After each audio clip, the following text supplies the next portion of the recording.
The beeping of the heart monitor was the only sound keeping me tethered to reality. Tubes snaked from my arms, and a dull ache spread across my chest with every breath. The sterile smell of disinfectant clung to the air, cold and impersonal. I had just made it through a major surgery. 6 hours on the table, 12 in recovery. The surgeons said I was lucky to be alive. But as I blinked up at the dim ceiling of my hospital room, the real pain had nothing to do with the stitches or the medications. It was the silence, the emptiness. No one had come. Not my son, not my daughter, not even my sister, who I used to speak to every single day. My phone remained untouched on the bedside table, the screen dark. Not a single call, not a single message, nothing. They knew I was here. I had made sure of it. I'd left voicemails, sent texts before the surgery, even gave them the hospital room number. I was scared, I'll admit it.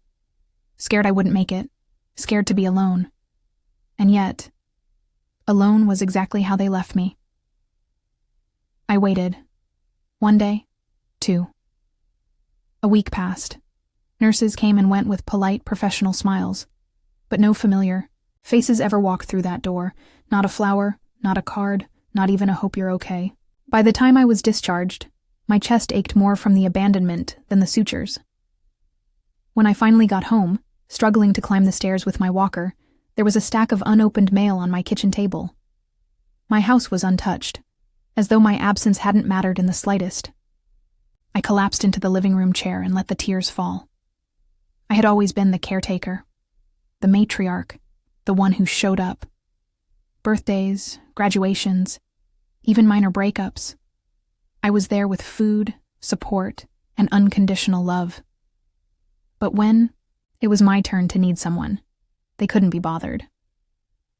A few weeks later, I sat across from my lawyer, going over the revisions to my will. He looked at me, hesitating before he spoke. "Are you sure about this?" "I've never been more sure of anything in my life," I said, voice cold as steel. Because that's the thing about betrayal.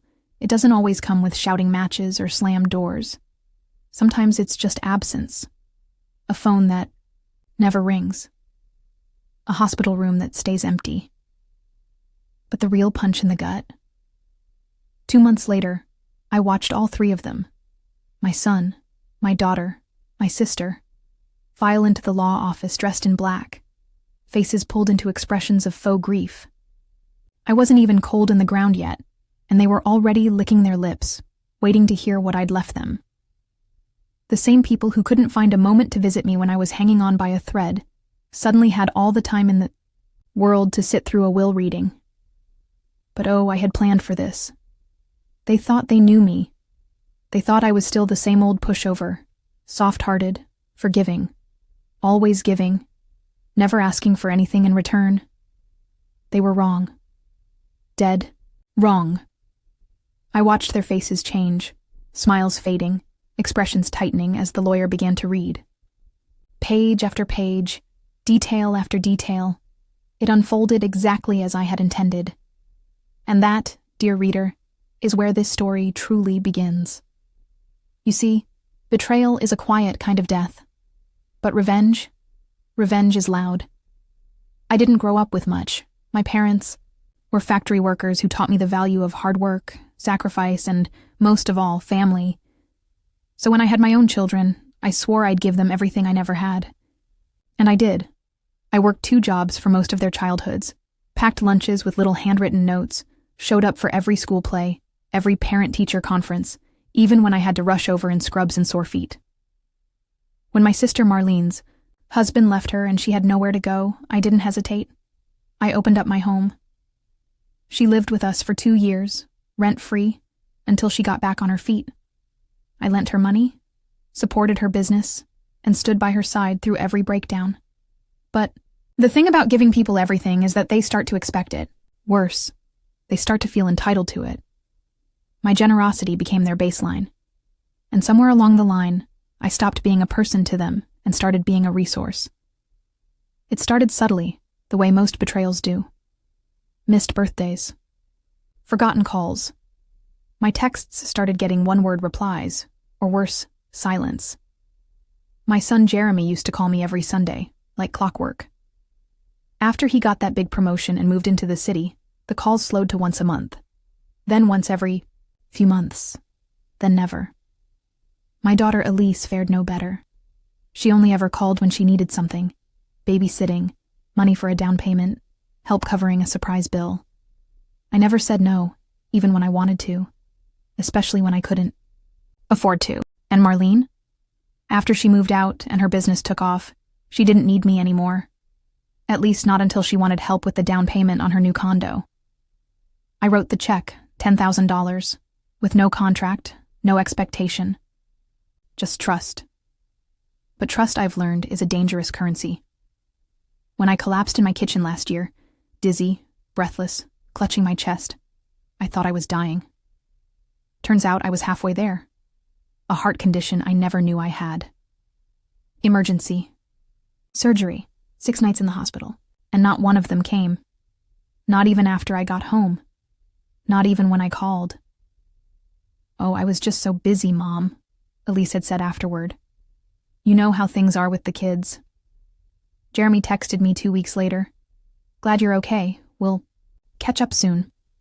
Marlene didn't even bother with an excuse. And that's when it hit me. Something hard, something bitter. They didn't care. Not really. Not about me. Only about what I could do for them. I was disposable. Replaceable. Forgettable. The only time I saw them again, all together, was at my home, when they caught wind that my health was declining and assumed, like vultures, circling, that the end was near. They started making polite conversation, pretending to care. Elise even brought flowers. Jeremy offered to help with errands, and Marlene smiled too wide. They thought I didn't notice. They thought I was still weak, still desperate for their attention. But I wasn't. I had spent too many nights staring at the ceiling, wondering what I'd done wrong. Too many afternoons crying into the same hands that had once held theirs. I had worn myself out trying to be good enough, loving enough, useful enough. Until I realized something crucial. They weren't the problem. I was. I had taught them how to treat me. I had allowed it. And now, I was the only one who could unteach them. So, while they waited for me to crumble, I was busy putting something else together. Something stronger. Something final. And when it was done, I folded the pages carefully, sealed the envelope, and placed it in the lawyer's hands. "If they want a piece of me," I told him, "they're going to have to listen to every word." This wasn't just about hurt feelings anymore. It wasn't about a missed phone, call, or forgotten visit. It was about something far deeper, more dangerous. It was about the erosion of everything I had built, my family, my legacy, my very sense of worth. See, people think betrayal is a single moment, a knife in the back, a loud argument, a dramatic walkout. But that's not how it works. Not really. Betrayal is quiet. It's incremental. It starts with one moment of silence, then another, until you're screaming inside and no one even notices. They didn't just abandon me emotionally. They stripped me of dignity. As I recovered from surgery, I realized how vulnerable I truly was. I needed help. Real help. Groceries, rides to appointments, someone to sit beside me when the nights got too long and the fear too loud. And where were they? Gone. Too busy. Too tired. Too distracted. But not too busy to post selfies at brunch. Not too tired to attend parties or vacations. Marlene went on a Caribbean cruise 2 days after I got home from the hospital.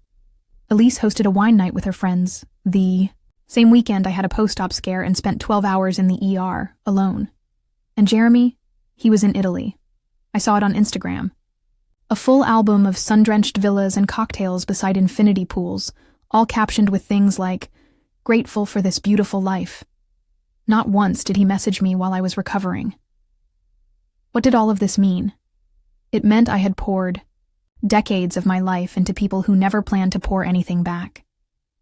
It meant that when the day finally came that I couldn't take care of myself, I had no one to rely on. Not really.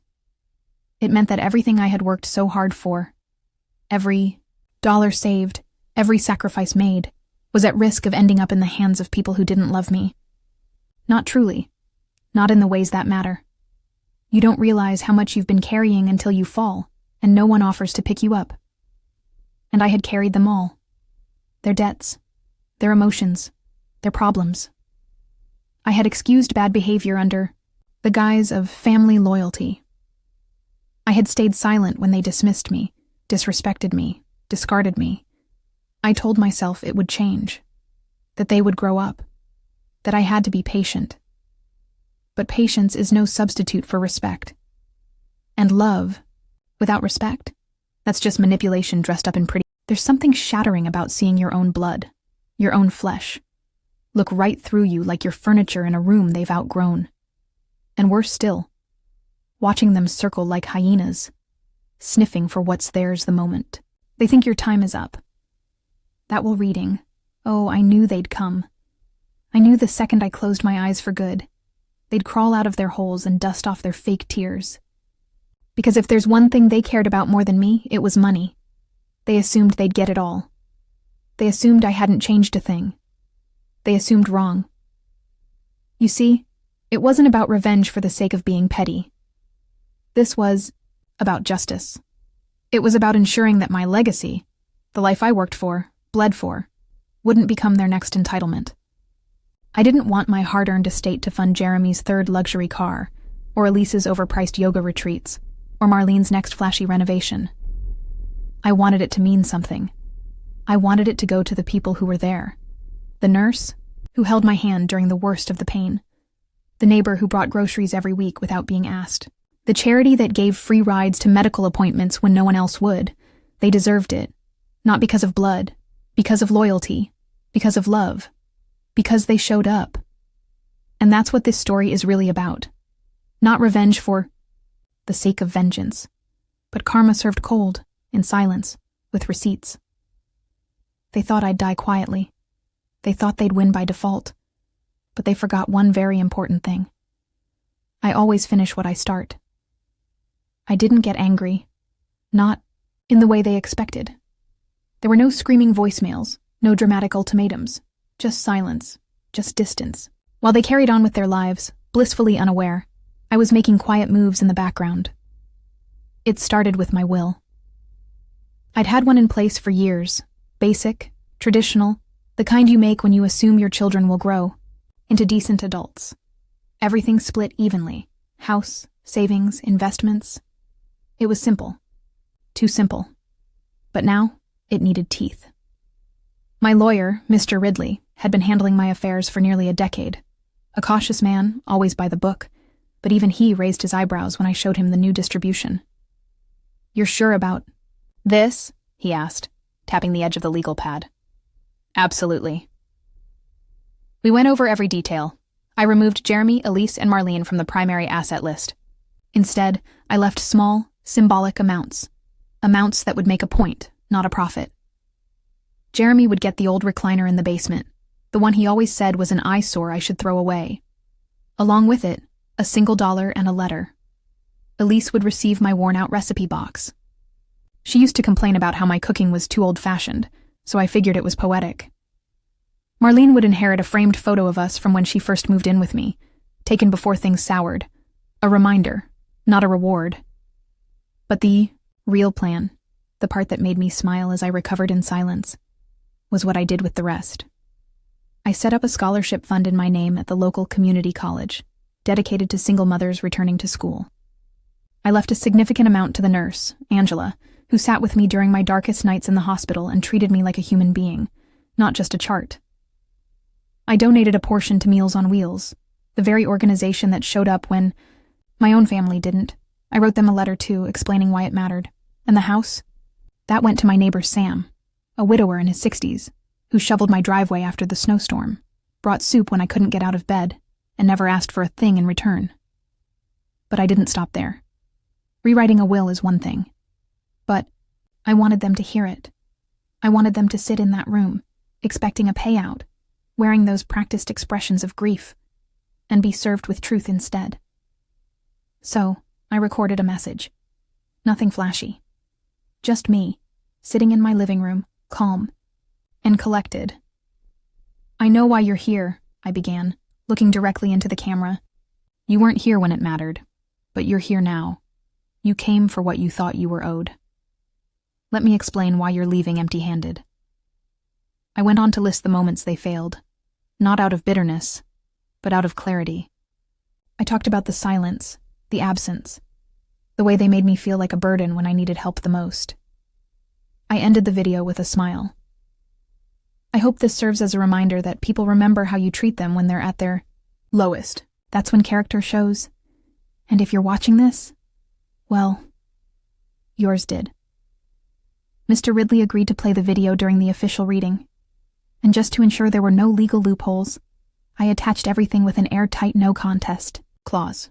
If they challenged it in court, they'd forfeit even the symbolic scraps. I left nothing to chance.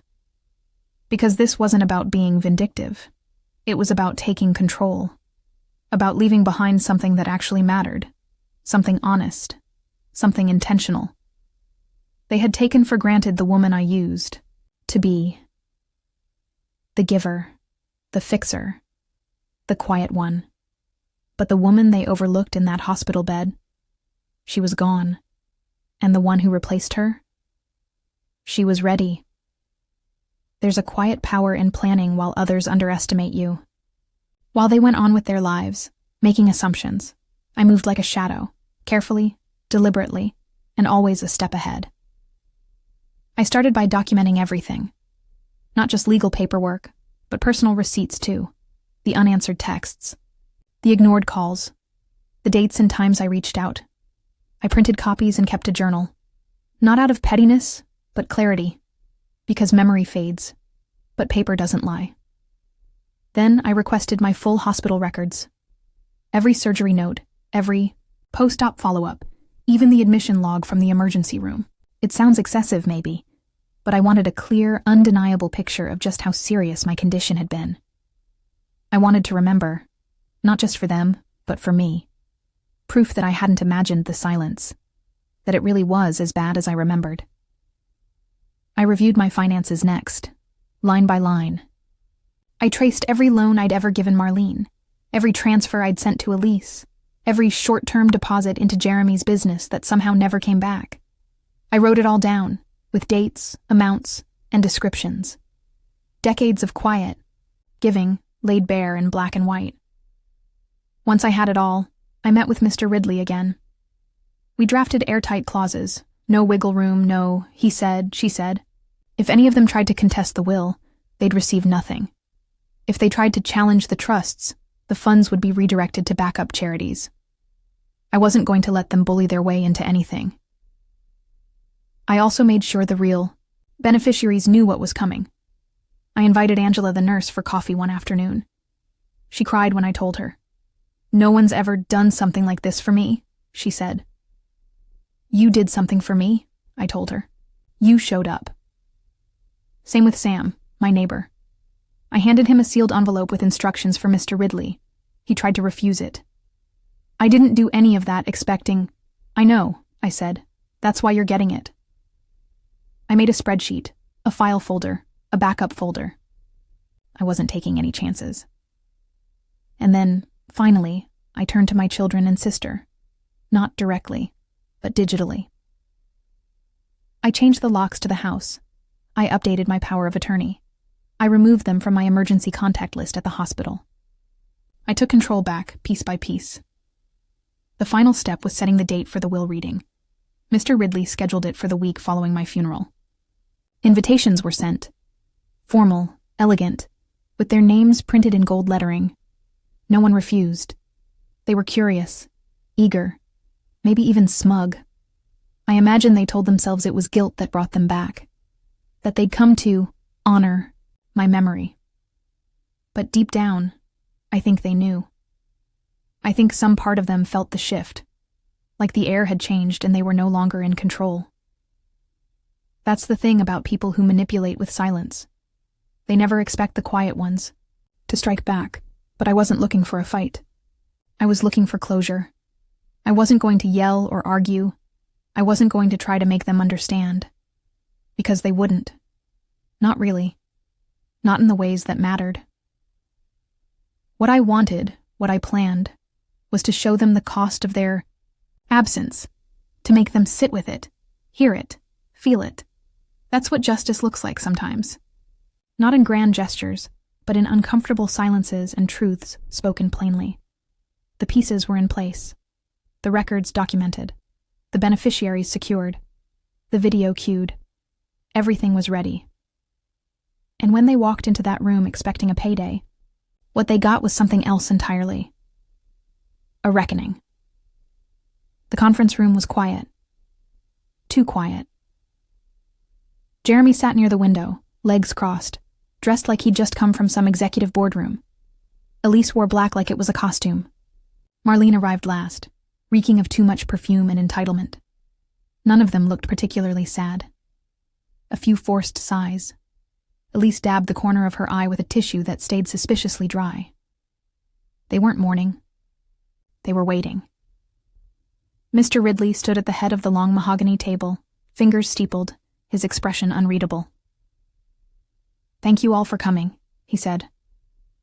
"Before I proceed with the formal reading, there's something your sister, requested you watch." He pressed play.